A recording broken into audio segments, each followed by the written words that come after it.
Hi, good evening. Thank you for coming. I'm just going to take a minute to introduce our speaker tonight. We're really fortunate to have Greta Macaire this evening talking about calorie restriction and cancer. Could less be more? And I know that this is a topic that a lot of people are very interested in. Greta is a board certified registered dietitian. She holds certifications in oncology nutrition, and she's been here at UCSF for over 10 years. We're really lucky to have her, and I know that a lot of you have met with her individually. The nutrition program here is available to, programs like this are open to the public, and there's a special program done every 3 months. In addition to that, if you are a patient of UCSF, you can also schedule an appointment with Greta one-on-one, and that service is available. So we're lucky to have her tonight, and please join me in welcoming her. Thanks. And so, hi everybody, welcome. I just wanted to introduce the person that introduced me. That was Lisa. She's our other dietitian here at the Cancer Center. She also does great work here and sees patients one-on-one. So I'm going to probably talk for an hour and 15, hour and 20 minutes or so, and then we'll have a lot of time for questions. So if anything comes up, just jot it down, and then we'll try to do questions at the end. So tonight's topic, calorie restriction and cancer, could less be more.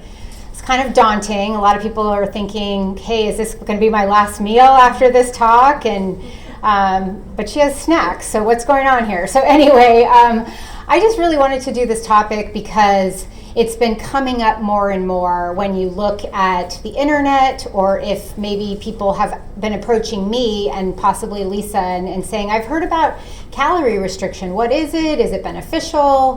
What, so I just wanted to really delve into the science and take a look at it and then share with you what I've been learning. So I'm going to give a little bit of background about fasting and calorie restriction, and some natural experiments that we've observed over time, and talk about types of calorie restricting diets, talk about what some of the research findings are on calorie restriction for longevity, reducing the risk of cancer, reducing the risk of other health problems and chronic diseases. Talk about what maybe some concerns or caveats would be with using calorie restriction, especially during cancer treatment. And then, of course, go into some healthy eating suggestions. So first off, just to sort of take a look at obesity and overweight and cancer risk, we know that about 30 to 35% of cancers in the US are related to the effects of poor diet, lack of physical activity, and overweight and obesity. So that doesn't mean that somebody couldn't be the perfect picture of health and still not get cancer, but what we find is that if everybody was following specific guidelines, we'd probably see about a 30 to 35% lower risk of cancer in the United States.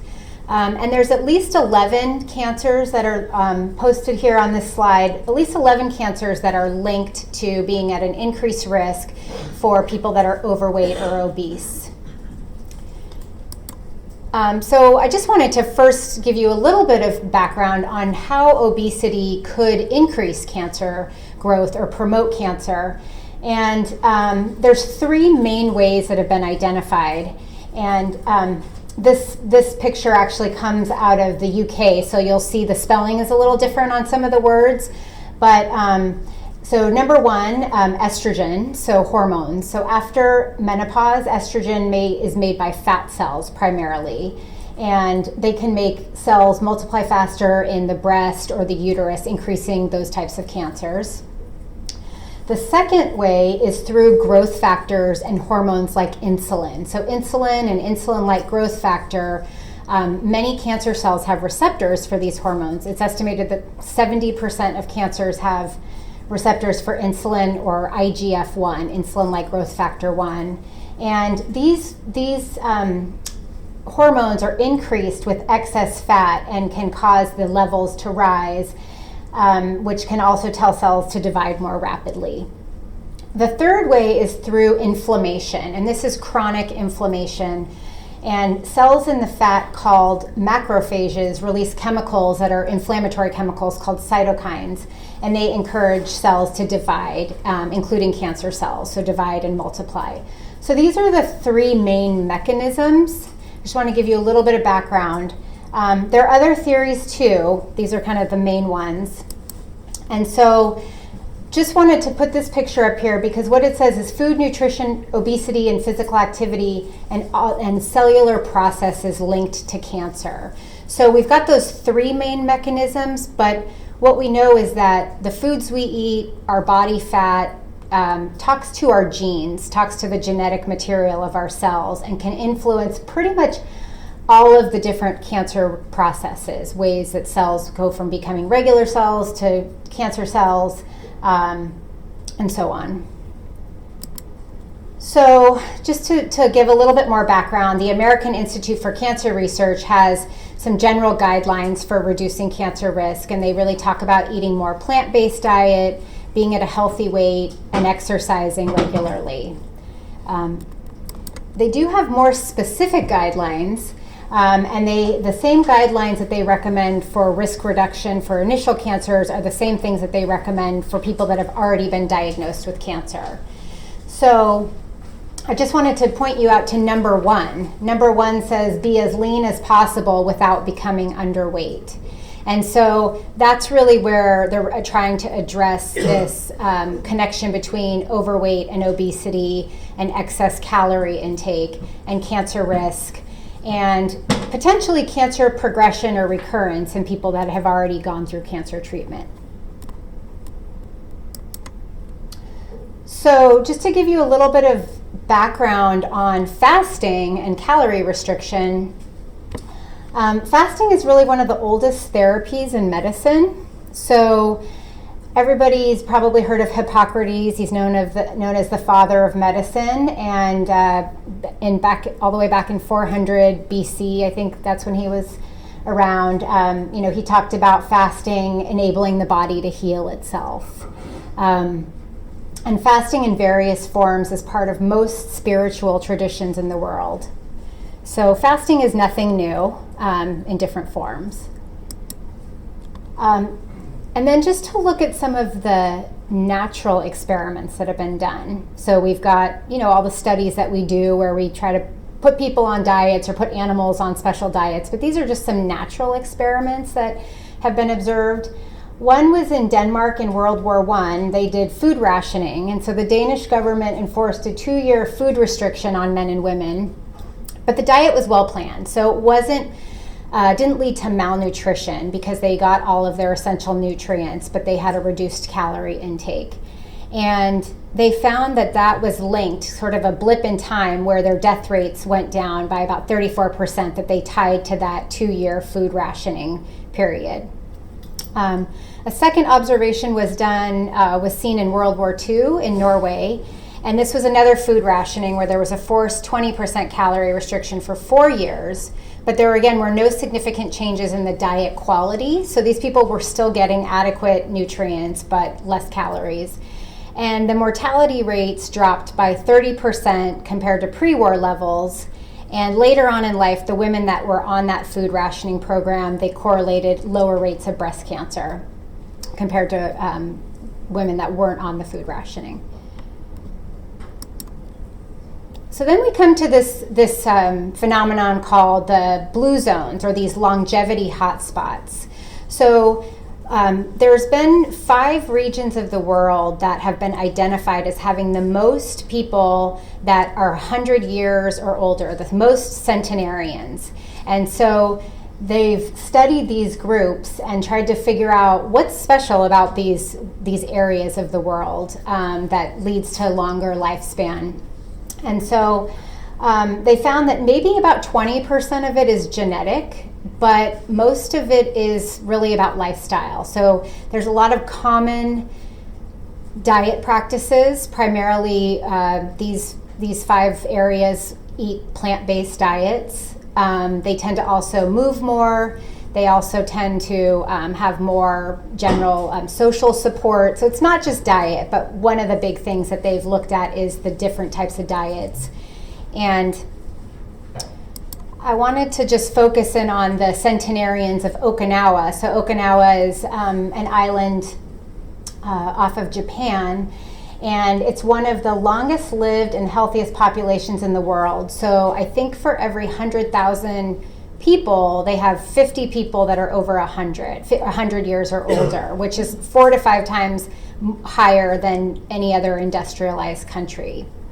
So definitely see different lower risk of different diseases like heart disease, cancer in the Okinawans, and this is the more traditional Okinawan.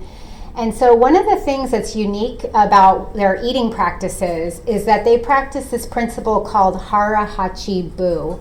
And what that means is that they eat only until they're about 80% full. So they always undereat a little bit to avoid that feeling of feeling too full or too, stuffed. So they kind of undereat intentionally. Other things about their diet, their traditional Okinawan diet, is that it's very, very heavily plant-based. So it's really based around vegetables. They eat a lot of sweet potatoes. Sweet potatoes are one of the biggest components of their diet. They eat some tofu. They eat a little bit of fish and some animal protein, but it's very heavily plant-based. They also eat it's estimated about 17% fewer calories than adults on the Japanese mainland, and about 40% less than adults in the United States. So sadly, this is actually changing. So I guess as the US soldiers started inhabiting Okinawa in the 60s, their diet started getting westernized. And there are a lot more fast food restaurants there. I haven't been there. Has anybody been there? Okay. So a lot more fast food restaurants apparently nowadays than there were before the 1960s. And I think as of 2010, the newborns had their life expectancy was equivalent to the Japanese mainland. So they were no longer outliving the people on the Japanese mainland just because of the West. They think it's mainly because of the westernization.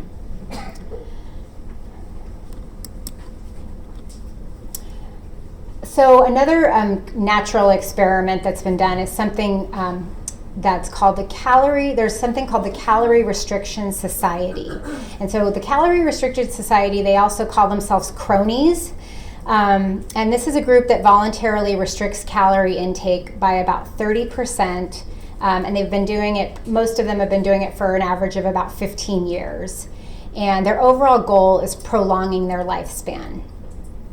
And so what they practice is calorie restriction with optimal nutrition. That's where the cronies comes in, the acronym cronies comes in.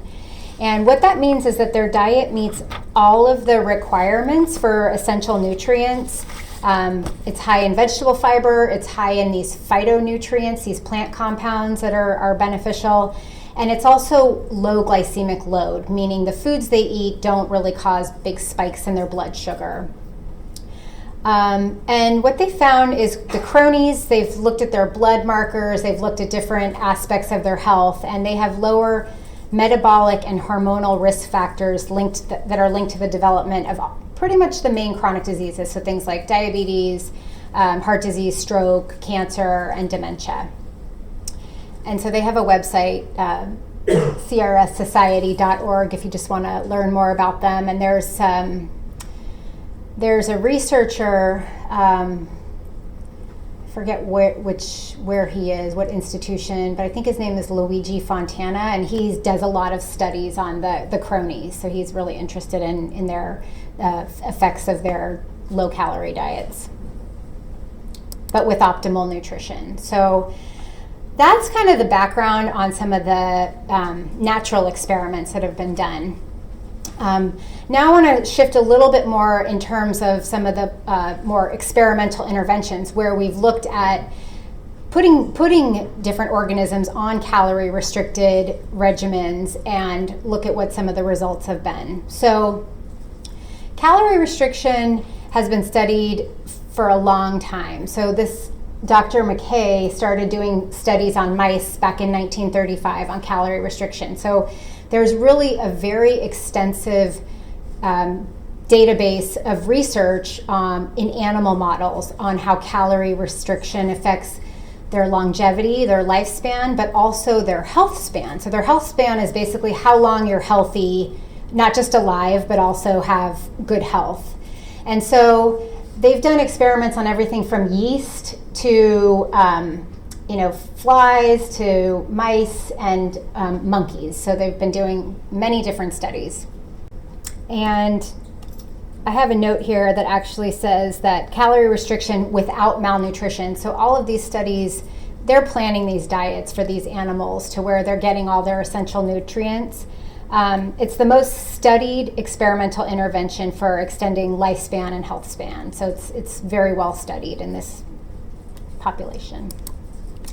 And what they've generally found is that calorie restriction increases memory and learning. It increases the amount of muscle mass organism has compared to fat mass. It increases mitochondrial function, which is like the energy producing part of our cells. And it also increases insulin sensitivity, so lowering our risk for having high insulin levels, which is linked to diabetes and heart disease and cancer.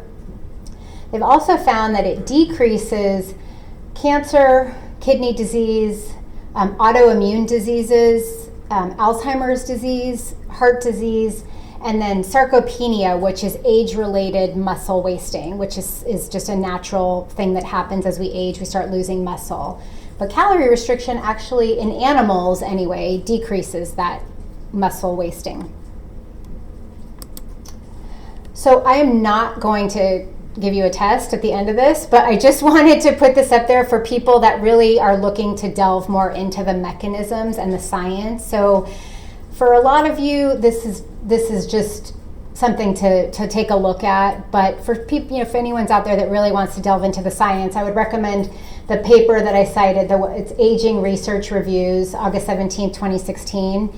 And they have a really nice paper that looks at the mechanisms of how calorie restriction can increase health and longevity. But just a couple of big points. One way that it seems to do that in animals is through decreasing belly fat, basically, or central adiposity, so that's fat around the middle. That seems to help with increasing insulin sensitivity, improving our cholesterol levels and triglycerides, so the lipid profile, decreasing blood pressure, decreasing blood sugar. It also helps to decrease sex hormones that may promote cancer, and increases something called IGF-1 binding protein, which can basically bind to that IGF-1 hormone that's linked with cancer and block it from getting into cancer cells or promoting cancer development. So those are the main mechanisms through inflammation, increased insulin sensitivity, and cardiovascular biomarkers that seem to be associated with the lower risk of cancer, type 2 diabetes, and heart disease. Then another interesting part of it is just that calorie restriction also seems to increase stem cell function, and stem cells help. Their major job is to repair damaged cells. That's one of the main things they do. And it also decreases something called cell senescence, which is basically cells getting destroyed and damaged because of aging. So there's a lot of mechanisms of how calorie restriction may actually promote health and longevity that we've seen in animals. And again, not to memorize this, but for any of you that really want to delve into the science, this Cancer Metabolism 2013 paper has a really nice overview about how calorie restriction can decrease a lot of the hormones and mechanisms that can increase growth factor signaling, increase vascular changes that can link cancer cells, and then increase inflammation. So with calorie restriction, all of those mechanisms go down, and all of those processes that are linked with cancer progression or even cancer incidence seem to go down as well.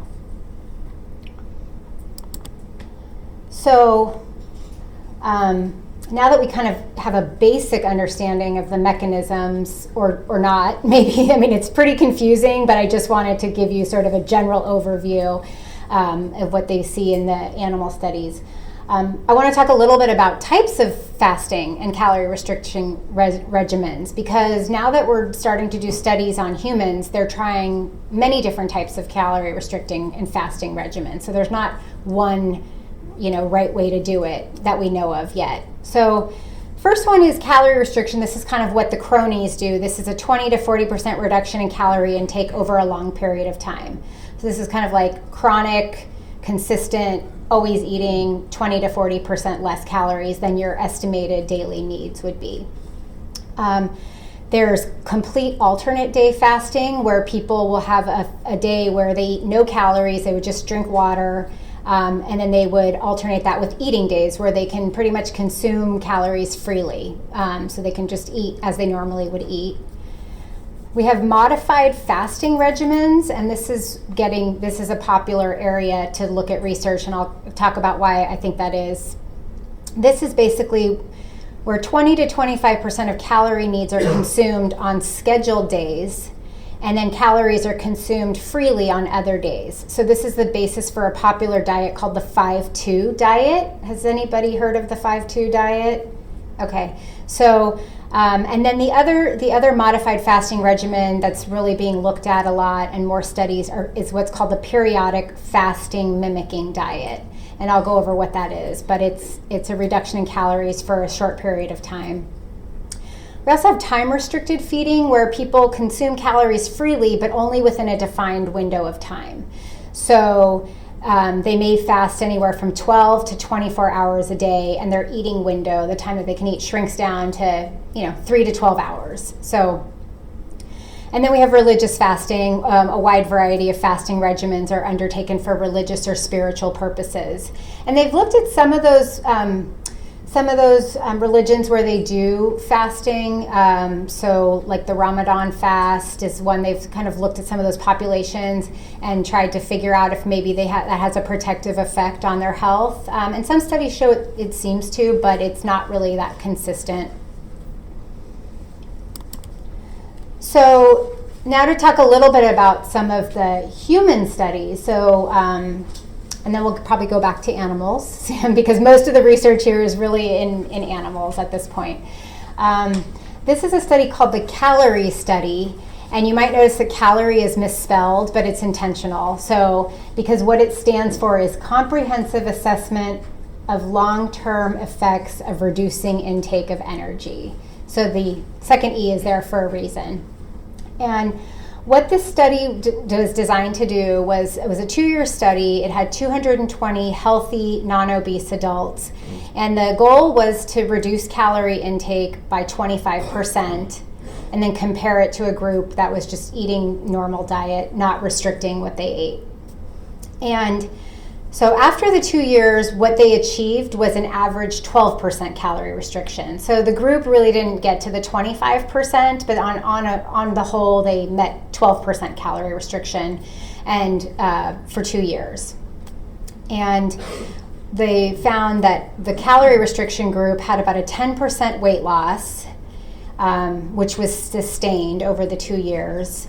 And they had improvements in some of the biomarkers that I showed you on the earlier slides, some of those mechanisms that were linked with heart disease and diabetes, and then in turn would be linked potentially with cancer as well.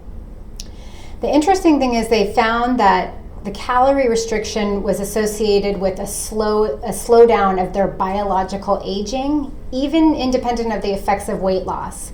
Because a lot of times people, we think, well, calorie restriction is it's the weight loss. It's just the weight loss. But there seems to be potentially some effect of the calorie restriction that people get benefits of independent of the weight loss.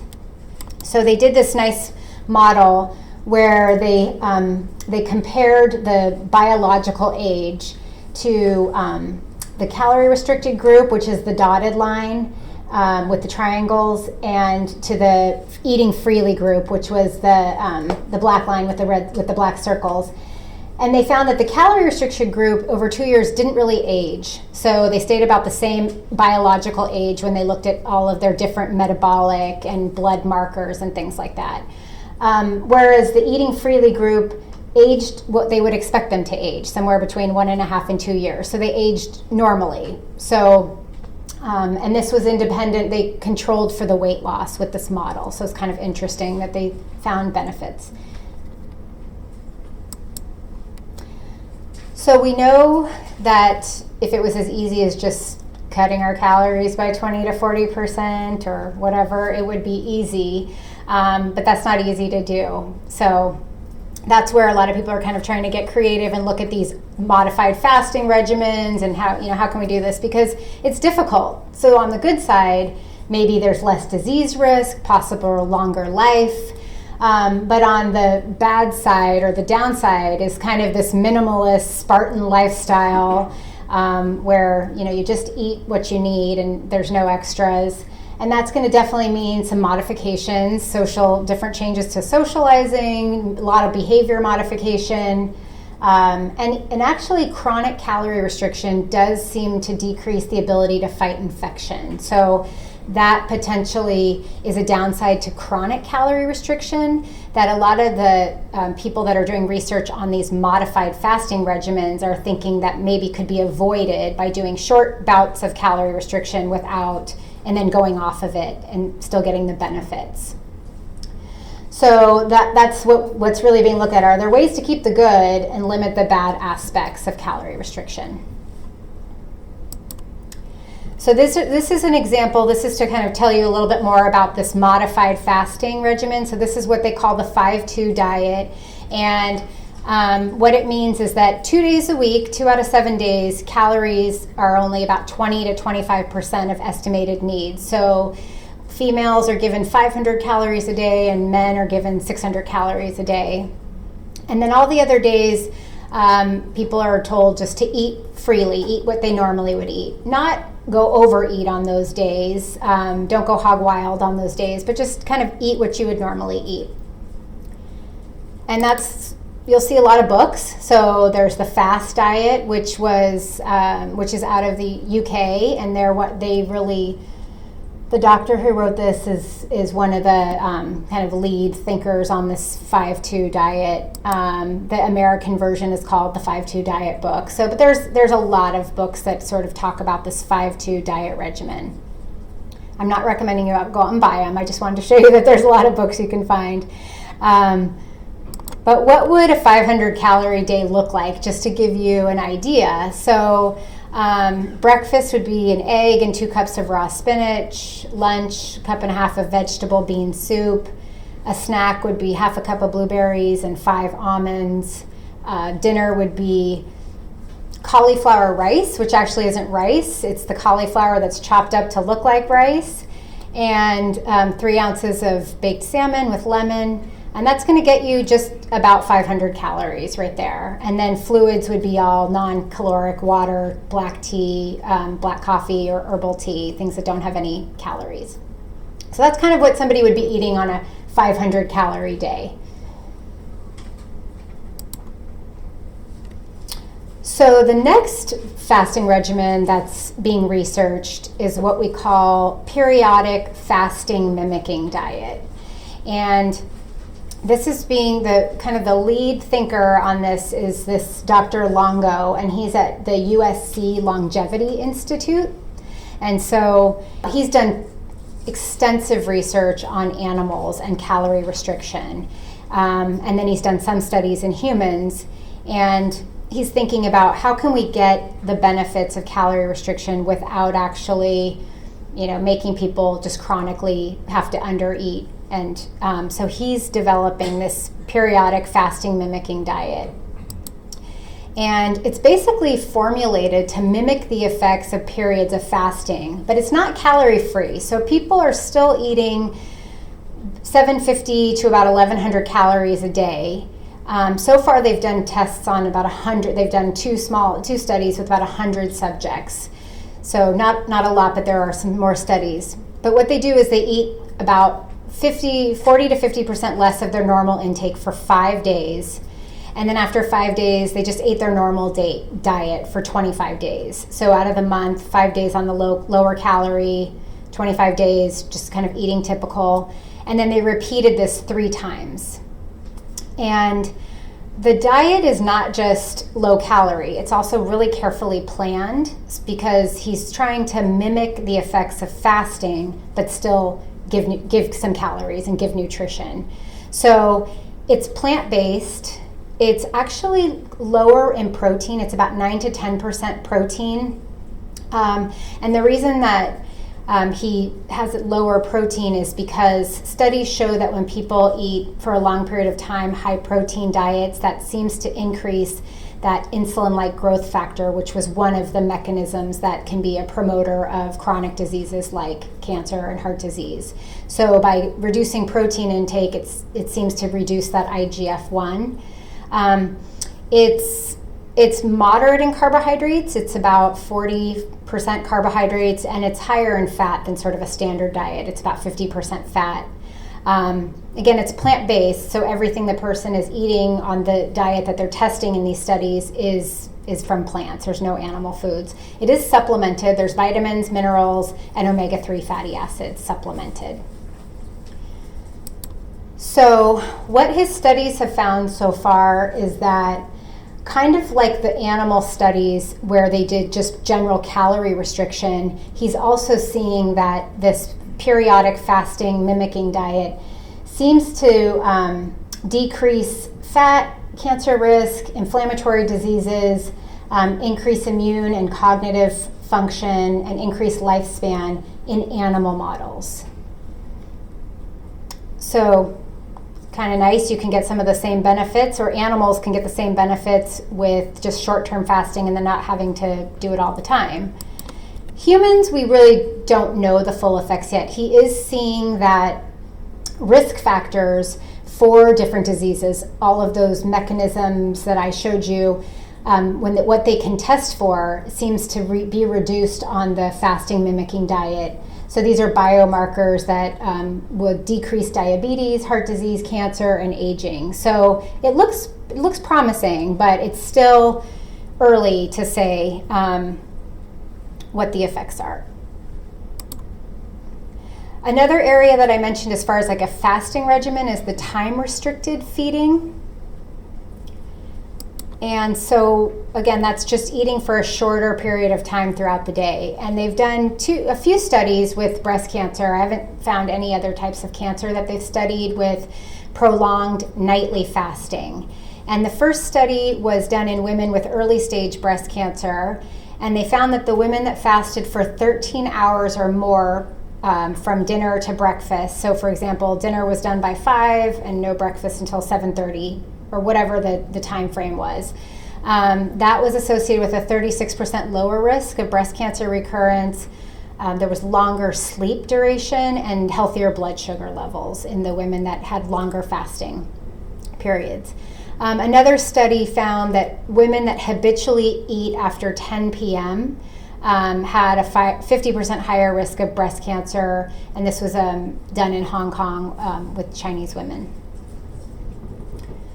So there may be some benefits just to eating earlier and having more time between dinner and breakfast. So again, another complicated slide that I'm just including for those people that really want to delve deeper into the science.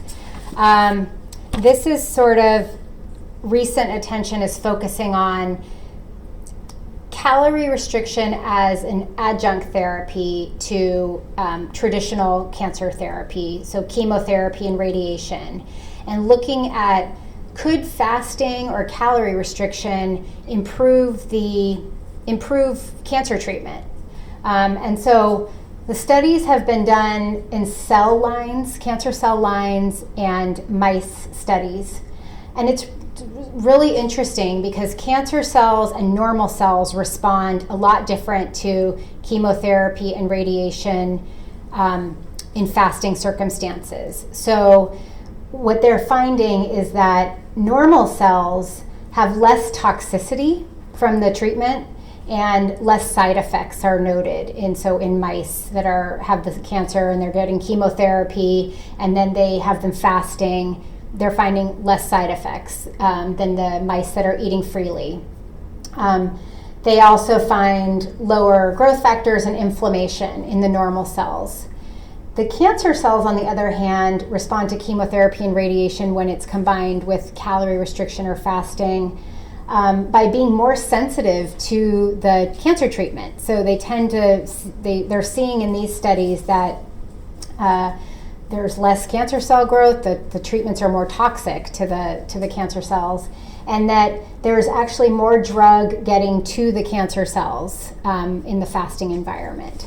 So keep in mind, this is in cells and in mice. So that's a long way to go to humans because mice, they're in a controlled environment. They're not trying to work or do things. So, they have a lot less going on than humans. But it has led to a lot of human studies underway. And so this first just is more like a case report, a case series, was 10 patients that received chemotherapy with and then without fasting. So they had various types of cancers. They had various types of cancer treatment regimens. It's like comparing apples and oranges. They also even had different types of fasting regimens. So some of the 10 patients fasted for 48 hours before chemo, all the way up to 140 hours before chemo. And then after chemo, some fasted for 5 hours, all the way up to 56 hours. So it really is like a huge range. And this was water-only fasting. But they actually found that, so the red lines, the red bars indicate eating freely, and then it compares to the blue, which is when they were fasting. And the overall is that the sum of the 10 patients were pretty much a reduction in a lot of the side effects in the people that were fasting as opposed to the people that were just eating freely. So this is really interesting stuff because we've never really traditionally thought that fasting during chemotherapy would be a good thing for patients. We would think it would lead to more side effects. But in these 10 patients, it seemed to decrease their fatigue levels. It decreased, things like nausea, vomiting, diarrhea, kind of a lot of the common side effects that people get during chemotherapy or radiation. So again, it's 10 patients, all different regimens. Really can't generalize it to the population, but it's interesting.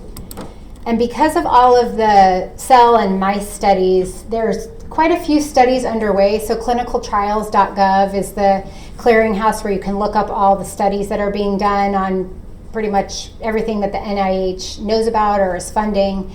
And you'll find a lot of studies, and they're testing a variety of different types of fasting or calorie restriction regimens. There's not a lot of similarity from study to study what they're looking at. They're looking at different types of treatments, whether it's chemotherapy or radiation. And they're also looking at drugs that mimic calorie restriction. So different drugs like metformin that can have some of the same decreasing some of those cancer-related mechanisms.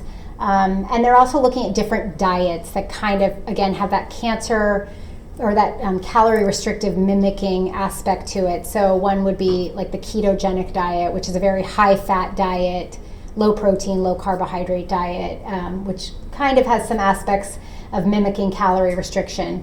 So there's a lot of studies going on. But one of my main points that I would say is really at this time, evidence to recommend any type of fasting regimen during cancer treatment in humans is lacking. And until we know more about the safety and effects in humans, I would not recommend fasting while on treatment. And if it's something you're thinking about doing, I would definitely recommend, a discussion with your team, your healthcare team, your oncologist. Maybe for some people, it would be something that they would consider if they were really well nourished, if they, had weight to lose or something. But in general, it's just we just don't know enough about how beneficial it is and what the effects are in humans while they're going through chemotherapy or radiation. So I just wanted to point out a few of the concerns that I come across when thinking about restricting calories or fasting for somebody that's on treatment or with cancers, we know that unintentional or unplanned weight loss during cancer treatment is linked with poorer outcomes. So people that lose weight unintentionally tend to have a poorer prognosis. This is unintentional weight loss. This is not planned, I'm eating healthier and I'm losing weight. This is, the weight's just coming off of you, or you're having side effects that are making it really difficult for you to eat. So we think that type of weight loss is linked with poorer outcomes. And fasting can accelerate the loss of muscle and cancer-related wasting, especially in older adults. And we also know that 30 to 40% of people with cancer are already malnourished at the time of diagnosis. So all of those human studies, if you look up on clinicaltrials.gov, all of those studies exclude patients that have a low BMI or a low body mass index that puts them in an underweight category. Those people can't go on the calorie-restricted regimen during treatment. Anybody that's had any kind of unintentional weight loss, even more than 5% of their usual body weight, pretty much excluded from those studies. So all of the people that are researching these regimens with treatment are not trying it out in people that are already underweight or malnourished. They're really looking for people that are pretty hardy, and so that's one caveat that I have. The other thing is that the chronic calorie restriction seems in animal studies anyway over the long term may decrease immune function and impair wound healing. So if somebody's recovering from surgery or recovering from chemotherapy and radiation, chronic calorie restriction may actually slow that recovery down. Maybe we'll find that the short-term fasting will be a better option that could be tried, but it's hard to say. And it's really difficult to meet vitamin and mineral requirements on a calorie-restricted diet. So if somebody's eating less than 1,200 calories a day, it's pretty hard to get, all of your daily needs. And so, supplementation would be something to think about. And then fasting for people with diabetes or on certain medications may be contraindicated, just the way it affects blood sugar, especially with diabetic medications and how that combination might be dangerous, or certain medications you have to have food in your stomach to absorb them, or it affects the way they're metabolized based on whether you have food or not having food. So there's a lot of things to think about if you're considering calorie restriction. I did want to just give a general guide for what your calorie needs be, what are some general guidelines, and again, these are just very general guidelines, but inactive people, so people that aren't really doing any kind of regular physical activity, need about 12 calories per pound to maintain their weight. So a 150-pound person, that would translate out to about 1,800 calories a day. A moderately active person would need more like 15 calories per pound, and so moderate activity would be like 30 minutes of brisk walking. So calories would go up to about 2,250. And then physical stress also increases calorie needs. So sometimes post-surgery or with chemotherapy or especially combined chemotherapy and radiation treatment, even a little bit of higher calories, more like 16 calories per pound is the estimated amounts that might be needed. 1 pound weighs 3,500 calories. So if you're trying to lose or gain, if you sort of think about adding or subtracting 500 calories a day, that leads to 1 pound a week. We know not all calories are created equal, and I'll talk about that in a few minutes, but that's just a general guide. So if somebody's trying to lose a pound, if they reduce their calorie intake below what they need for maintenance by 500 calories, typically they're going to see about a pound of weight loss per week. If they need to gain weight, the opposite would hold. I also wanted to point out protein needs, because I was talking about in the studies that excessive protein in the long term could increase the insulin-like growth factor and may be linked with a cancer promotion. So normal maintenance protein needs are 0.4 to 0.5 grams per pound. So that's 60 to 75 grams per day for a 150-pound individual. It's not really including somebody that's really physically active, might need a little bit more protein. So typically like a deck of cards size piece of chicken or fish, that's 20 grams, just to give you a frame of reference of what 60 grams would be. And there's protein in grains and beans, plant foods, but it's concentrated in our animal protein. During cancer treatment, if somebody's actually going through an active therapy like surgery or chemotherapy, combined chemoradiation, typically we recommend needs being a little bit higher just to support maintaining muscle mass and maintaining immune system function. So it goes up to 0.6 to 0.7 grams per pound. So an extra serving of protein, usually somewhere throughout the day, is going to help meet that goal. And then for older adults, the maintenance amount, so this is we kind of put the older adult category as 65 and older, we bump up their protein needs a little bit to 0.5 to 0.6 grams per pound. So again, the 150 person that's over 65 that's not on treatment would need more like 75 to 90 grams of protein. And it's kind of interesting because they did a study where they looked at protein intake that was reported by about 6,000 people, and they found that people that were under 65 that ate lower protein diets, that was linked with better overall mortality, better lower cancer mortality, so less cancer death. But when people got to 65 or older, the ones that ate the low protein diet actually had a higher risk of death and a higher risk of cancer-related death. So as people get older, protein is performs more important functions and helps them maintain their muscle mass, their strength. Seems to be important for that. So protein needs are very individualized. They might vary. They can vary a lot depending on other medical conditions. So things like kidney disease or liver disease can change somebody's recommended protein intake. So these are just very general guides. And the other thing I would say is that really to utilize protein the best for maintaining your muscle mass or building muscle or supporting your immune system, it's really best to spread it out throughout the day. So having all 60 grams at one meal, having like a big steak at dinner and then not eating protein all throughout the day, most of that protein is really just going to be calories in your body. It's not really going to be used for some of the things that protein is used for, which is it's a building block for rebuilding cells. So spreading it out throughout your day, and also helps regulate blood sugar better and helps with energy levels. So think about protein throughout the day. So like I said, not all calories are created equal. And so I want to shift a little bit away from the strict fasting or calorie restriction idea and thinking about, how can we get the most bang for our buck if you are going to maybe start restricting calories a little bit, or even just eating better, because a lot of the ways that we eat can also help decrease a lot of those mechanisms that I showed in those complicated slides in the beginning, even without restricting calories. So I'm going to tell you to eat more vegetables now, as you can see, and less hamburgers. But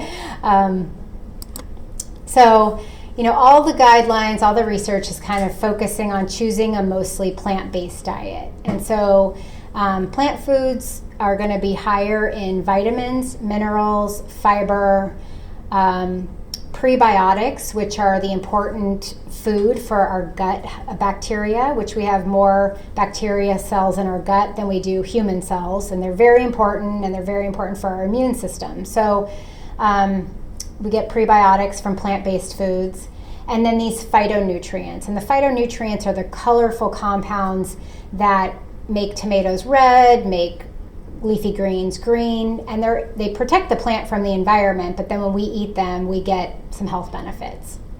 So typically when you're eating more plant-based foods, you're getting more bang for your buck, and you're also getting less calories, less animal fat, less protein, less processed foods, added sugars. Typically, those are all the things that we want to decrease as far as decreasing a lot of those chronic disease mechanisms. So kind of thinking about how can we shift from our typical older American plate where you've got half the plate steak, butter on the potatoes and some more starchy vegetables, to a more plant-based regimen. Is sort of just a nice visual.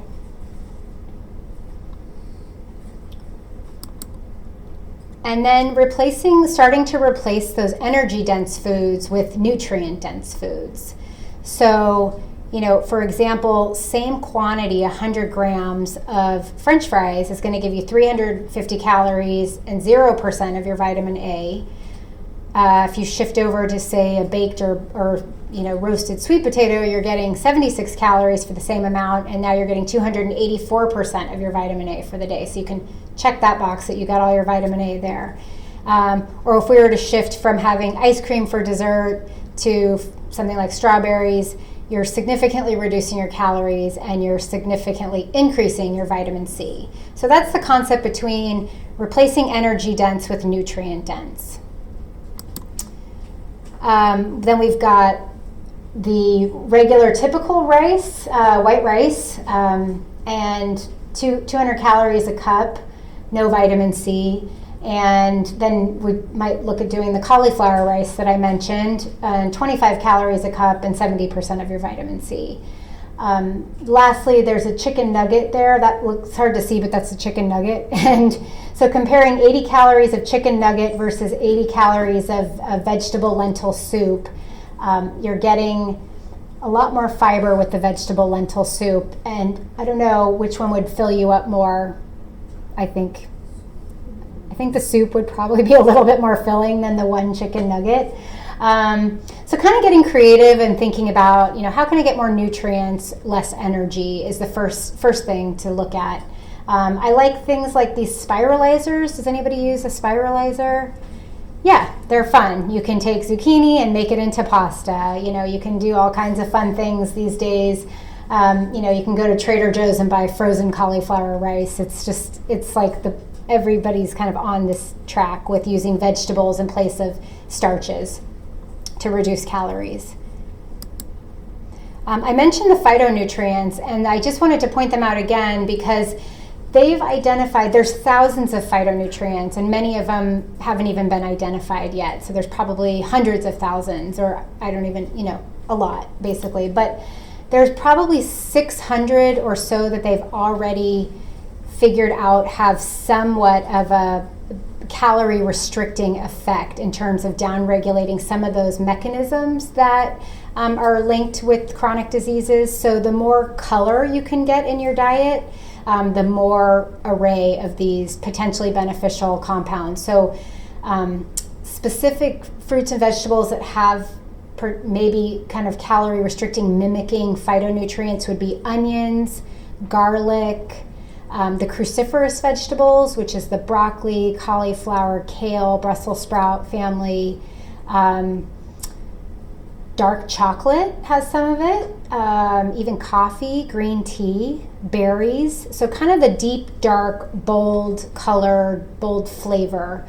Some of the spices are also really high in these compounds. So turmeric is very anti-inflammatory. Turmeric is the yellow spice in curry. And so kind of thinking about getting the most of these phytonutrients. And so I think Lisa and I like to tell people to try to get at least 4 colors in your diet every day as a way to make sure you're getting a wide variety of phytonutrients. And I mentioned fiber, and fiber being a prebiotic, but it's also filling. So typically when you're eating more fiber, you feel full with less energy. And so fiber is found in pretty much all of our plant foods, from beans, vegetables, fruits. For grains, the whole grains would have fiber in them. And so my second recommendation as far as just healthy eating beyond plant-based is to limit the added sugars and refined grains. Why would we want to do this? Well, they're basically empty calories. So what they found is that diets that have more added sugar and refined grains are what we call high glycemic load. So you see this blood sugar roller coaster. What high glycemic means is that after you eat the food, your blood sugar shoots up, and then your insulin level has to shoot up. And so insulin is one of those driving mechanisms that I talked about earlier. And the more high glycemic the diet is, tends to cause more insulin surges. And you're getting less nutrients that can affect your immune system negatively. It also is going to cause these crazy blood sugar fluctuations. So besides what it's doing internally at a cellular level, think about how your mood is, how your energy is, how your thinking is when you've been on a sugar overload, right? It's good for a few minutes, but then there's going to be a big crash. So the high glycemic is something that we can really minimize by minimizing added sugars and refined grains. And then we're going to tend to get more weight and fat gain with a high glycemic diet, because when the blood sugar surges and the insulin level surges, any calories that are floating around in your bloodstream are going to be stored as fat, any extra calories, because that insulin, their job is to get calories into your cells and store them for future use. So that's something to think about. So how can we eat lower glycemic load? Just simple things. I'm not expecting people to go out and read the glycemic index and memorize all the values for what a food is, because there's some simple things that we can do to cut down the glycemic effect of our diet. One thing is just eat whole foods, eat real whole foods, because when they come in their natural package, they're not going to be digested as quickly. So, for example, a soda is made with like corn syrup, right? So oftentimes it's high fructose corn syrup. So that's a lot different than eating a piece of corn because you've lost the fiber, you've lost all of the other nutrients involved. And so just kind of thinking about eating whole foods. Avoiding naked carbs. So when I say naked carbs, it's ideally if you can combine things like fruit, or if you eat bread or rice or something, combine it with some protein and some fat at the same meal, because protein and fat very slowly turn into glucose and won't cause a big spike in your insulin. So instead of having fruit by itself, pairing it with nuts is a good way to kind of lower the glycemic load of having fruit for a snack. If you're going to have a slice of bread, putting it with like nut butter, like almond butter or cashew butter, again, you're going to get some protein and some fat, and that's going to blunt the effect of the bread on your blood sugar. Minimizing the processed foods like the refined grains, the added sugars, desserts, fried fast foods, and limiting and avoiding sugary beverages. So pretty much out of all the foods we can eat, sugar sweetened beverages or liquid calories are going to have the biggest effect on spiking up your blood sugar, because there's nothing to slow it down. It's very rapidly absorbed. So it goes for sodas, sweetened teas and coffee, juice drinks that are 10-20% juice, but it actually holds for fruit juices too, because when you've squeezed those 4 apples to make a cup of apple juice, you've gotten rid of all the fiber, which slows down the digestion, and now you've got the nutrients, but you've also got all that sugar that's just quickly to be digested and absorbed and to spike up the blood sugar. I just wanted to talk about grains, because grains are not necessarily the enemy here. So a lot of people are very grain phobic these days. And the problem is that they often are processed, right? So we're not necessarily eating whole grains where you're getting the actual grain. You're eating the refined grain where they've taken off the fiber, they've taken off the germ and the bran where all the nutrients are, and all you're really left with is the starchy part in the middle. And that's going to increase the glycemic load, but also its serving size. So even for good whole grains, whether it's something like quinoa or brown rice or a piece of whole grain bread, serving sizes are pretty small for grains. Most people really don't need to be eating 4 servings at one time, because that's about the max to have in a day kind of anyway. So serving sizes are about a half a cup of a cooked whole grain like oatmeal. If you're doing a bagel, it's often the equivalent of 4 servings of grain. If you're doing a tortilla for a burrito, that's about 4 servings of grain. So serving size is a lot of the problem with the grains that we eat. You go out and get a sandwich on a roll, that's 4 or 5 servings of bread right there. Even though it's one piece, right? So you think it should be 1 serving, it equates to a lot more than that. So I would think about serving sizes as something in addition to choosing the whole unrefined grains. one way you can tell if something's a refined or a whole grain versus a refined grain, if it's not the actual grain itself, is just to look at the ingredients and make sure that the first word says whole or sprouted. So if that's bread or pasta or something like that, looking for those words. If you see the word enriched flour or if you see the word wheat flour, it's not a whole grain. So I can give you a clue. So I mentioned limiting added sugars, but I've really been more talking about the refined grains. So I just wanted to point out that current U.S. intake is estimated at 22 teaspoons of sugar per day. So that's a lot of sugar. We're getting about 355 calories a day of added sugar on average. And what are the recommended guidelines? To limit any added sugar to no more than 100 calories a day. So that's the upper limit. That's for women. They give a little bit more for men, 150 calories or less, mainly just because they tend to need more calories because they're bigger. I think generally 100 calories or less for both men and women is a good guide to have. And that equates to about 5 teaspoons for females and 9 teaspoons for males. So currently, we're eating over 4 times the amount that women should be having as an upper limit for added sugar. And a lot of people will say, well, I don't eat sugar. I'm like, I don't eat desserts. I've totally cut them out. I know that that's something that's only for occasional, special treat. But there can be a lot of added sugar just in the grocery store aisles, basically, not in places where we're looking. So some of the things, this is a typical day where somebody's not really eating any desserts or having any sodas, but they're getting some added sugar in a sweetened yogurt. Then they're getting some in a salad dressing. So salad dressings can have a lot of sugar. This one has 8 grams for 2 tablespoons. It's not really a brand, it just says, "Are you serious?" on it, which is kind of funny on the salad dressing. But then for the energy bar, that one has 21 grams of added sugar, and sauces can have a lot of added sugar. So things like teriyaki sauce, barbecue sauce.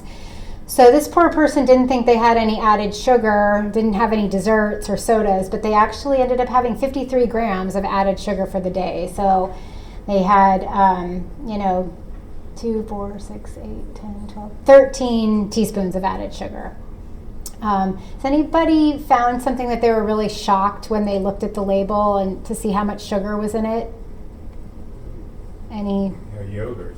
Yogurt can be really notorious. I've seen some that have like 40 grams of sugar.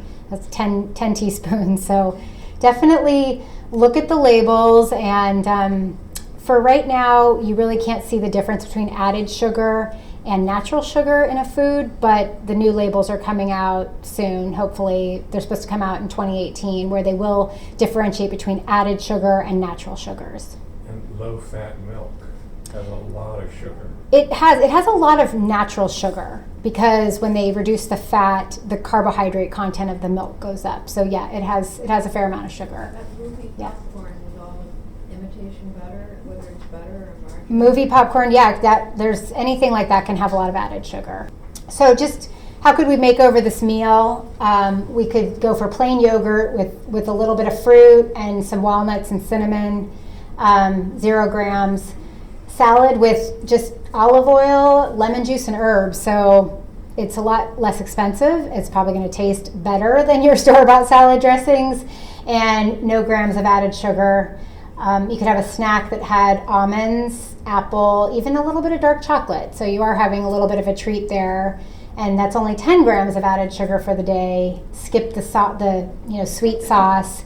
And the total grams are way down to 10 grams. It's about 40 calories. So you have cut back your sugar a lot, but you've also cut back the calories a lot just by reducing the added sugars. Mm-hmm. Do you consider honey added sugar? Yes, honey is considered an added sugar. And honey, molasses, brown sugar, white sugar, agave, all of those are added sugars. And so if you're using a lot of honey, it could be exceeding that 100 calories a day. I think 1 tablespoon would be about 60 calories. So if you're having a couple tablespoons of honey a day, you could be exceeding the added sugar. intake. A dark chocolate with cacao instead of cocoa, like it's natural raw chocolate. Uh-huh. Is more sugar even? It depends. The higher the cocoa or cacao, the lower the sugar content typically. So if you get to 90, 95, you'll see very little sugar. So you just kind of looking at the labels, you'll be able to see how much sugar is in a serving. So it doesn't depend on Yeah. what percent of. No, it's how much cocoa is in it, and cacao normally is going to have a lot more cocoa, a lot more without as much sugar. So we should probably just save the rest of the questions though until at the end. So just jot them down, and then we'll have plenty of time. But I again just wanted to kind of go back to this idea of sugary beverages, because I think sodas are sort of a no-brainer. Everybody knows sodas are bad, but there can be some pretty things in disguise that seem like maybe they're not so bad. Like iced green tea. This one right here, it's organic. It looks really healthy and delicious, but it actually has 7.5 teaspoons of sugar in it for that bottle. Or something like a chai tea latte, that has 11 teaspoons of sugar. So that actually has more than the can of Coke. Vitamin waters, those types of drinks. So just, buyer beware, and kind of always look at the labels and look at the amount of sugar that's in any kind of beverage that's not water or sparkling water or flavored sparkling water. I'd still look at the label on those. A lot of those just have natural flavors with no artificial sweetener or added sweeteners or anything like that. So I like to recommend doing spa water because this is fun. It's as a substitute for a sugary beverage. It still can be really tasty, and you can do all kinds of combinations of herbs, fruits, vegetables, and the basic idea is a pitcher of water with whatever combination you want in there, and then you soak it, you put it in the fridge overnight, and then that really infuses the flavors into the water. So you're getting a nice tasting beverage, but without any sugar, and you feel like you're at the spa when you're drinking it. So it's as a bonus there. So then to look at healthy fats a little bit, because eating fat doesn't make you fat. And so that's where a lot of we're looking at more research showing that just cutting fat, the whole craze in the 80s of low-fat diets really didn't help at all with the weight issue. It really caused people to probably gain a lot more weight because they were eating a lot more refined carbohydrates as a substitute for the fat. So healthy fats actually might have somewhat of a calorie restricting effect without necessarily cutting calories, because they have an anti-inflammatory effect, and they can help lower the glycemic index of the diet when we're including healthy fats with meals and snacks. And they also help absorb nutrients. So a lot of the phytonutrients that we eat in those plant foods are fat soluble. So if you're eating no fat with your meals, you're potentially not really absorbing a lot of those beneficial compounds in your broccoli or in your tomatoes. So healthy fats are primarily going to be our omega-3 fats, which come from cold water fish like salmon, sardines, and then plant foods, ground flax seeds, walnuts, pumpkin seeds, and chia seeds are kind of the highest omega-3 rich foods. And then our monounsaturated fats, or omega-9s, are found primarily in olive oil, olives, almonds, avocados, canola oil, macadamia nut oil. And so those are also anti-inflammatory. They're also looking at the essential fatty acids. So these are fats that we have to get from our diet. And what we know is that the standard American diet, or the Western diet, is very imbalanced, where we get a much higher amount of omega-6 fats than we need. So yes, they're essential, but because they're so abundant in Western foods like grain-fed meats, dairy fat, egg yolks, certain oils like sunflower oil, safflower, cottonseed oil, corn oil, and processed foods that are made with all of these oils, we tend to get a much higher amount of omega-6 fats than we really need.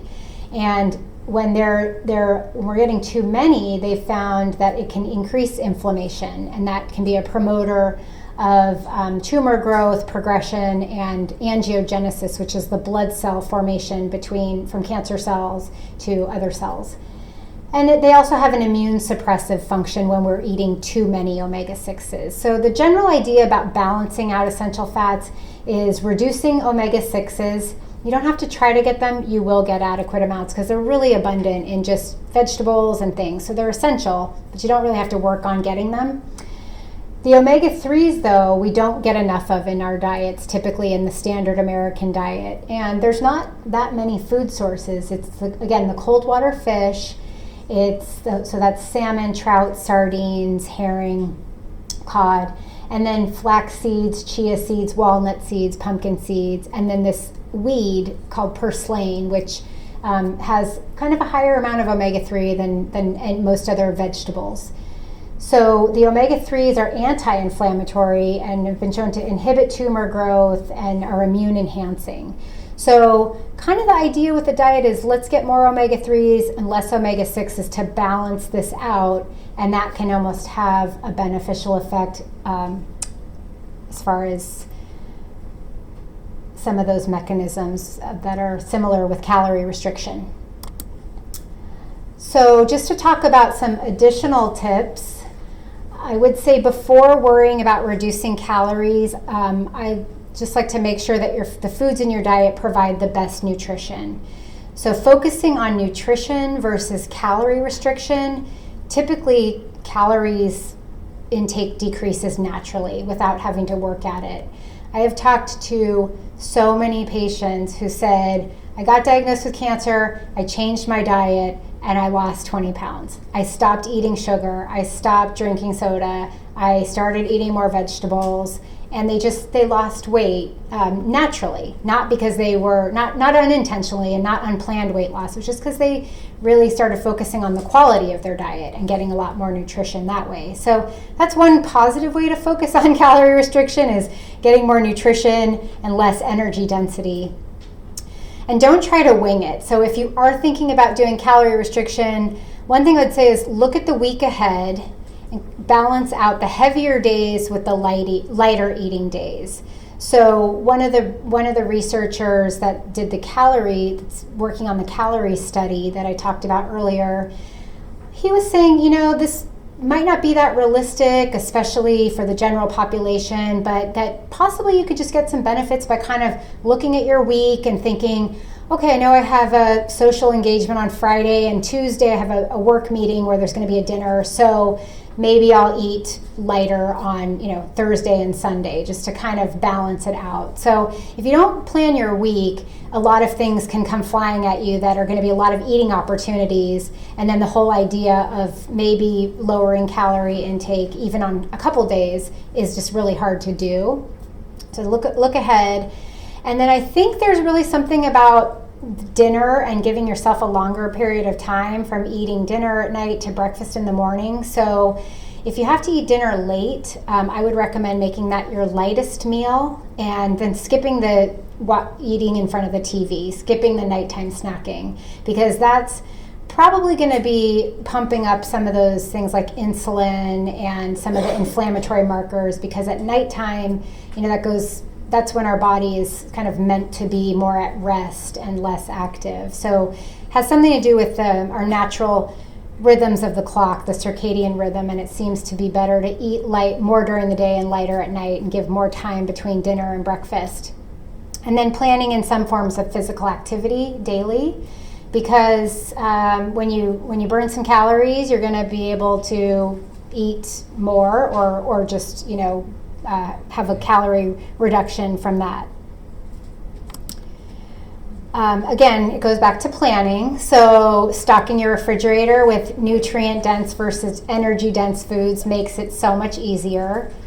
If you travel a lot or if you eat out a lot, you can do the same with looking at menus of places you typically go, or bringing food with you to just plan ahead so that you're setting yourself up for success. Organizing your pantry can be really helpful too. So if you want to get more of those flavorful spices and herbs, which can give you flavor without a lot of extra calories, you need an organized pantry to be able to find the cinnamon. Otherwise, you're gonna keep buying cinnamon and not know where to find it, or just forget it and not get the benefits. And I think batch cooking is a great way to go for people that are busy or don't have a lot of time or don't want to spend a lot of time cooking.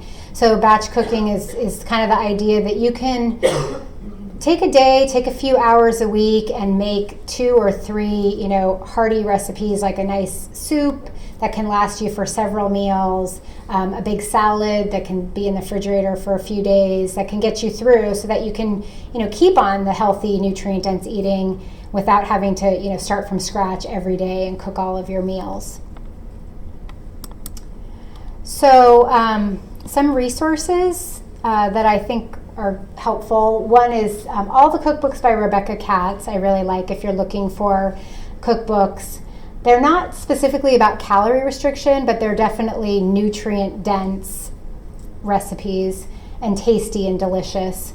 So she has the Cancer Fighting Kitchen. The second edition just came out. She has a Longevity Kitchen, clean soups. So she incorporates a lot of those foods that have kind of a more longevity promoting effect.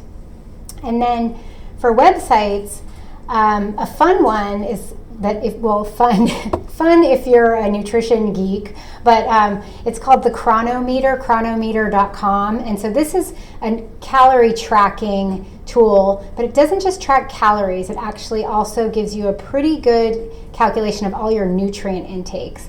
And this was developed by people that are into calorie restriction so that they can look at, okay, I'm restricting calories, but am I meeting my nutrient needs? What are my, different percentages? So what you can do is you can put in what you eat and it'll kind of give you spit back information about how much vitamin C you had, did you meet your needs for the day, how many calories you're having. So it's a kind of a fun tool and it's free. They do have like a gold membership where you can pay, but I didn't try that. I just did the free one, and so it was fine, and it gave me a lot of interesting, good information. So if you are thinking of doing some calorie restriction, something like that would be really helpful because you want to, kind of get a sense, or, you might want to get a sense of, am I meeting my nutrient needs, or is this calorie restriction really making that suffer, and how can I, round it out better? The American Institute for Cancer Research has tons of great information about nutrition and cancer. Talk a lot about the links between weight and cancer risk and cancer survivorship. And then on our UCSF Cancer Resource Center website, we have recipes and we have podcasts of all of our nutrition talks and a lot of other interesting talks like Dr. Abrams from the Osher Center and some other people that you can listen to the talks and look at the presentations on our website. And then on our Osher Center for Integrative Medicine, they have a section, Cancer and Nutrition Info, and they have an FAQ on calorie restriction and cancer, and this kind of talks about some of this research. So that's an interesting read. It's a few pages if you want to look at some of the studies again that I talked about.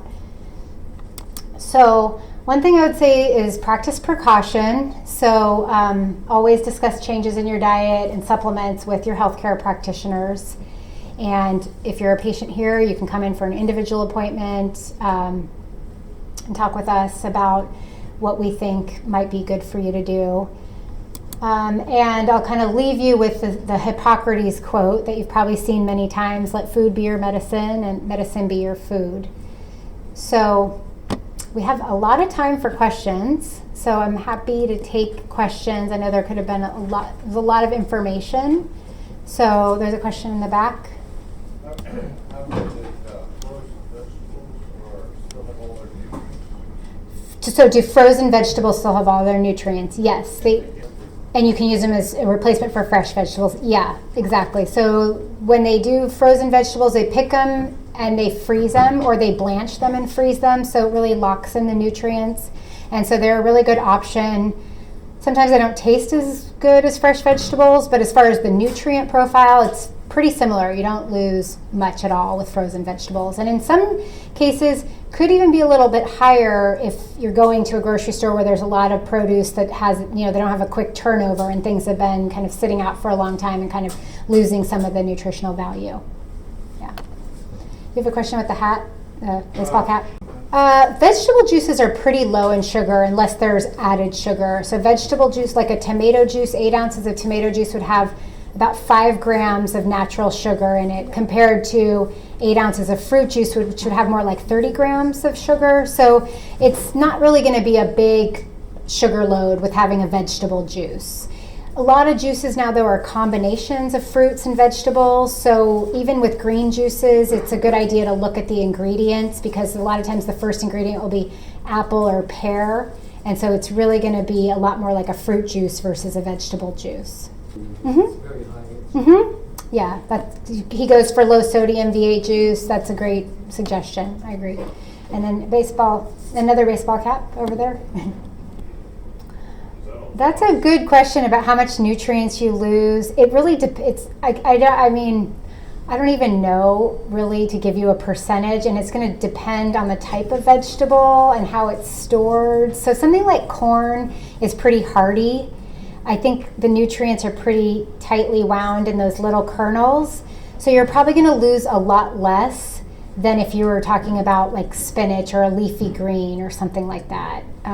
Carrots, sweet potatoes, those are going to retain their nutrients a lot longer than something like zucchini, or so. But I don't really have an idea. We could probably Google it and get a general answer.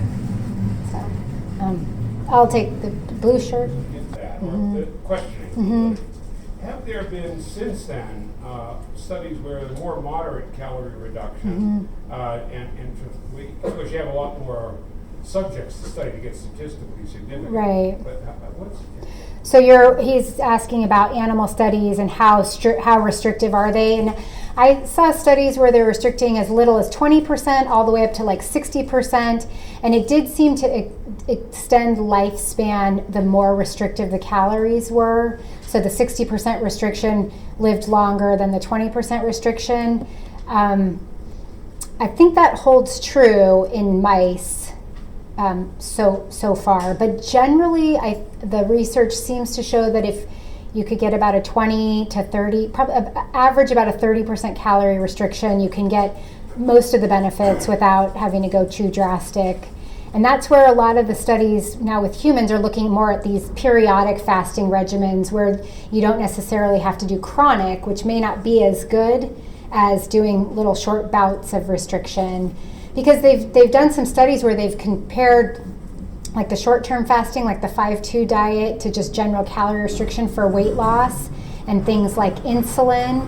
And they've actually found that the weight loss is pretty similar between people doing just the intermittent fasting regimens versus just chronic calorie restriction. And it also seems to have same type of favorable effects on decreasing some of the markers for diabetes and heart disease. So again, small studies, but seems to maybe be potentially, as good or kind of equivalent. So, I'll take. Okay, there was one time. It's a really good documentary. That is a really good documentary. It's called Eat Fast, Live Longer by Michael Mosley. I watched that too, and it's on YouTube. It's free. It's probably like an hour or so. Yeah, it's an hour. Okay. And then in the yellow, they actually haven't really. So we've always told people, if you undereat, you're going to slow down your metabolism. They do find that it does decrease resting metabolic rate, which means how many calories you burn throughout the day. Because when you lose weight, you burn less calories. So as your weight goes up, your body needs more calories to maintain, and as you lose weight, you start burning less calories. So you will lower your metabolism, but they haven't really found that people report having more cravings or eating a lot more on the days. So if they're doing like a 5-2 regimen where they're eating low cal on 2 days, they don't really see people overeating a lot on the other days, which is what we would kind of expect, what we've always been taught. But losing weight will lower your calorie needs. And then also calories. Mm-hmm. Well, so we haven't really, the studies are all kind of smaller studies. So far, they don't think so, but it's a big question, and it would be something that I think should be looked at significantly as far as, could restricting calories and these any kind of diet regimen has the potential for, promoting some kind of disordered eating pattern. So I think it's definitely an unanswered question that it could go either way. They're kind of saying, oh, we didn't really see that so far in the studies, but the studies are all small. They're all like 100 people and things like that. Age looked at in this? I mean, They're typically not using, they're typically the age ranges are like in the adult 20s to 60 age range.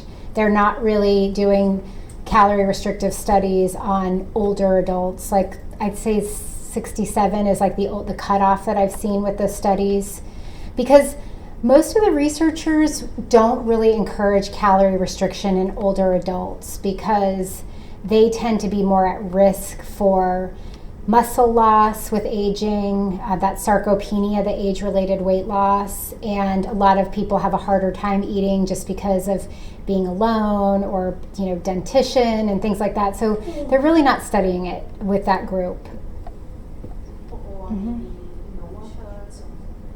Yeah, so what kind of oils are healthy? So for any kind of light, like no heat or medium heat cooking, I really like olive oil. I think it's one of the really healthiest, like extra virgin olive oil. It's got a lot of health benefits.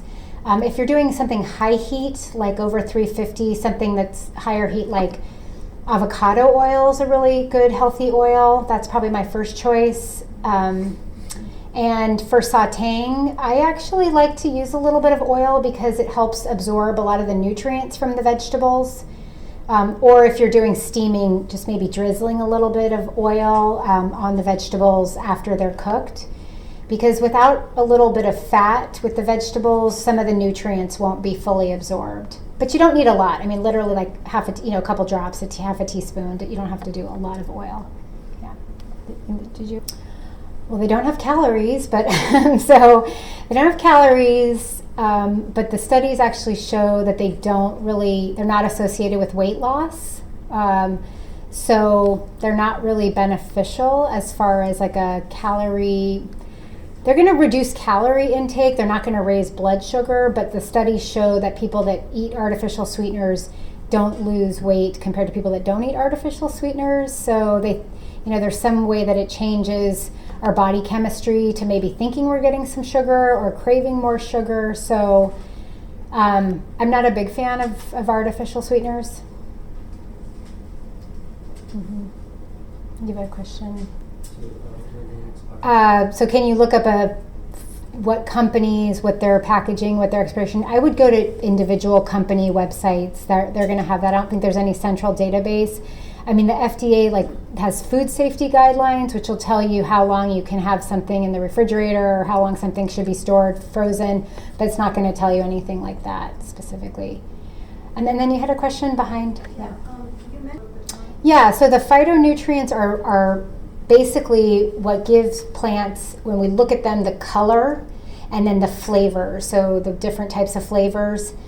But they're in the plant to protect it from the environment. So they're almost like natural insecticides that are in the plant to protect it from the sun, like sunscreen, and then also to act as like a poison for repelling pests away so that they can survive. And so organic vegetables and fruits seem to have higher levels of the phytonutrients because they have to protect themselves more than being shielded by the pesticide sprays. So you actually will see a little bit of higher phytonutrient content in organic vegetables and fruits, typically speaking. And they have a variety of functions when we eat them. So they can have anti-inflammatory effects.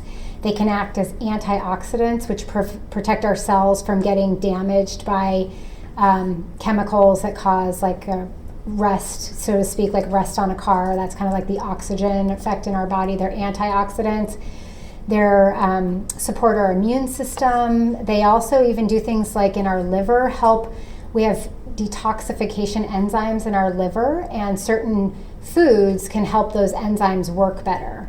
And so they do lots of different things that have kind of a protective effect against heart disease, cancer, mood or cognitive changes. So that's what those are.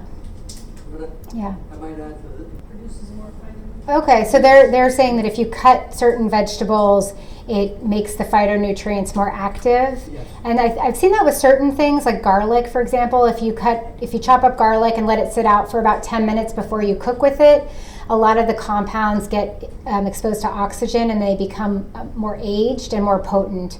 Or broccoli, when you chop up broccoli, that activates some of the compounds. Chewing does that too. So when you chew your food really well, you might actually be increasing the nutritional value of it. You have a question? Well, I mean, so she's asking about what kind of milk I would suggest. So I think, plant-based milks are mostly flavored water for the most part, so they're just like a substitute for dairy milk. So they tend to be pretty low in protein, low in calories, and then they're often fortified with things like calcium and vitamin D, maybe B12. So for people that are on vegan diets, if they're drinking like a fortified almond milk, they're going to get the B12 that they're not getting from their diet. So if it's fortified, they're very similar. What you do have to be a little bit careful with the non-dairy milks is that they can have a lot of added sugar. So looking for unsweetened versions of those. If you want something that has more protein, I think soy milk is really the only plant-based milk that has a significant amount of protein. It has like 8 grams per cup. Most of the other nut milks, I think, are around 1 to 2 grams. There might be, you have to look at the label. Some of them are thicker with the nut solids and they'll have more protein.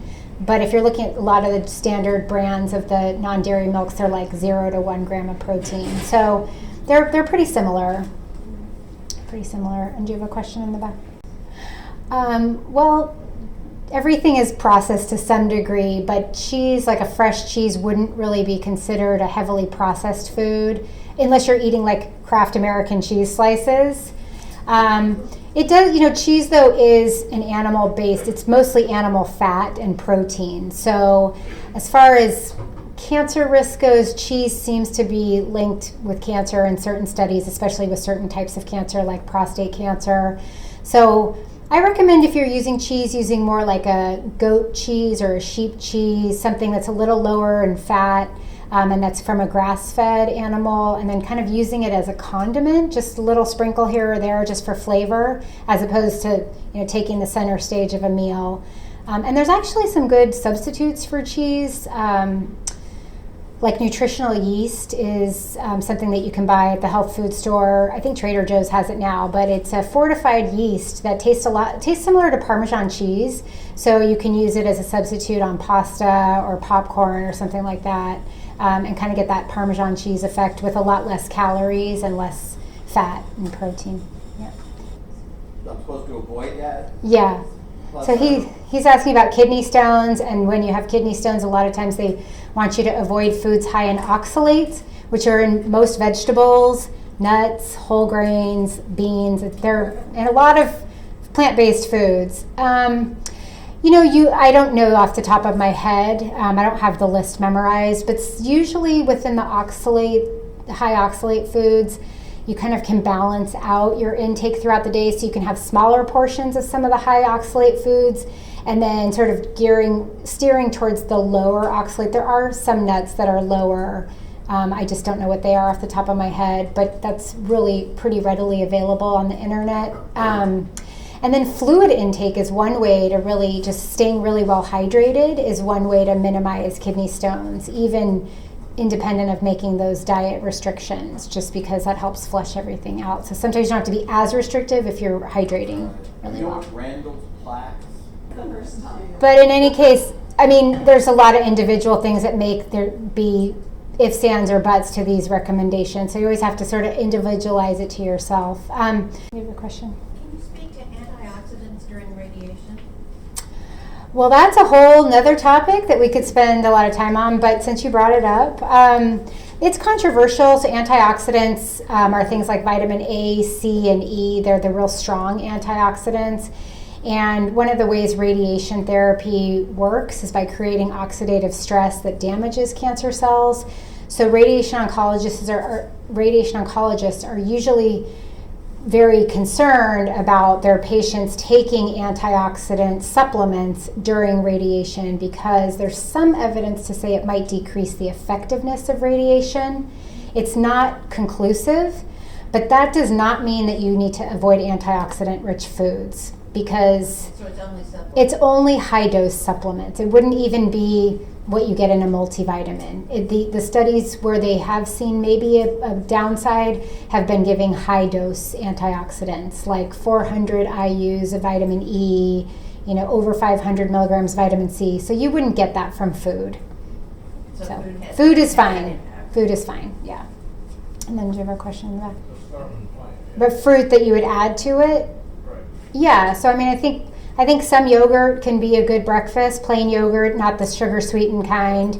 And I also think oatmeal with nuts and some blueberries or half a banana or something like that also can be a good breakfast. I think both of those are good options, depending on what your specific dietary needs are. Any other? Do you have a question in the blue shirt? How about blueberry almond yogurt? That's something that's sold at Whole Foods store. Like the almond milk based yogurts? Well, it's yogurt. But yogurt is basically like the fermented milk-like product. But so yogurt is typically dairy, but now they're coming out with yogurt made from cashew milk, yogurt made from almond milk. So I'm not sure if you're talking about almond milk yogurt or a yogurt that has almond flavoring or almond slices in it. Brand is Kite something. Kite Hill, so that's a non-dairy yogurt. That's an almond milk-based yogurt. So I think the only thing about some of those yogurts is that they have some added sugar in them. So, they do have plain versions of those, though. I know that brand specifically has a plain version. I rather recommend taking, a couple drops of honey and sweetening it up so you have control over how much grams of sugar you're getting versus letting them figure out how many grams of sugar you should have, because you can probably get by with a fraction of what they're putting in a lot of those products. So, did you have a question? Mm-hmm. Well, so I'm saying that for older adults, calorie restriction may not be recommended. It's just it hasn't really been well studied. Obviously, when you're looking at those natural experiments, those Okinawans are 100 years old and they're eating till they're 80% full and they're doing great. But they've also been doing it over their lifetime as opposed to starting it in maybe their senior years, maybe when they're, and I think we'd have to look at it because it depends on a really hardy person that's being over 65 these days, that's the chronological age, but the biological age could be a younger person who, would be fine with it. It's just, there's a lot of questions about if it's as beneficial started later in life versus if it started earlier on. Coconut oil, that's a great question. Everybody seems to want to know about coconut oil because it's a hot topic these days. Coconut everything is popular. There's some benefit, there's some good and some downs to coconut oil. So coconut oil is good for high heat. It has some health properties to it. It's got some antibacterial properties, things like that. The downside is that it can increase cholesterol levels. So for people that are, generally speaking, I wouldn't use coconut oil as my main oil, but I think using it in moderation for flavor or just kind of where it makes sense is fine. I wouldn't worry about it. But overall, I would stick to a less saturated oil. Yeah. For cancer, so milk, is it? Some people say it's good for your bones, and some people say it's not good for cancer. Yeah. And So I don't know. So you're asking my opinion. You're putting me on the hot spot. Calcium is important for your bones, but you don't have to get it from milk. So I think the whole idea that milk does a body good. These are marketing campaigns to sell us milk and make us think that we have to have dairy products in our diet. I think there's enough research out there to say that it's probably a good idea for people to not have a real heavily dairy-based diet.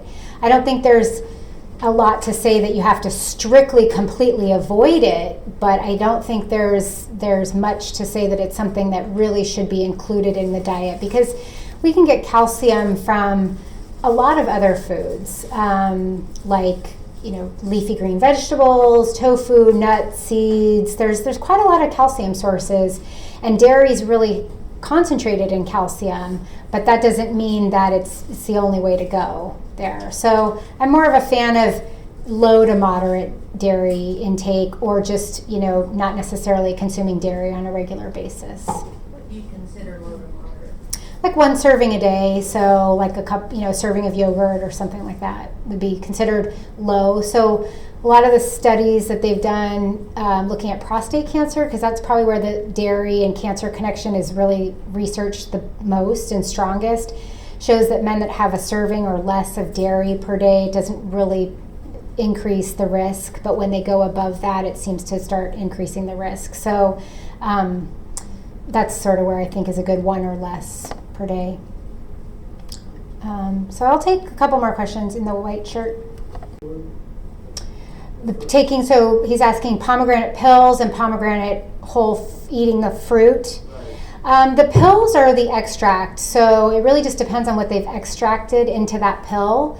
Usually when you extract one of those compounds and put it in a pill, you lose a lot of the other compounds that you get when you eat the whole vegetable or the whole fruit, because they're just looking for the one compound that they think is the beneficial compound. But there's a lot of other compounds that usually, other phytonutrients that are synergistic, that make those compounds more potent. So usually always eating the whole fruit is more potent, more effective than taking the supplement. So. And that goes for the juice also? Well, the juice is going to have all the nutrients, but because you throw out all the fiber, it's going to have a lot of sugar just naturally. So it's not really something I recommend to do. Yeah. I'll take one more question. All vegetables and nuts or?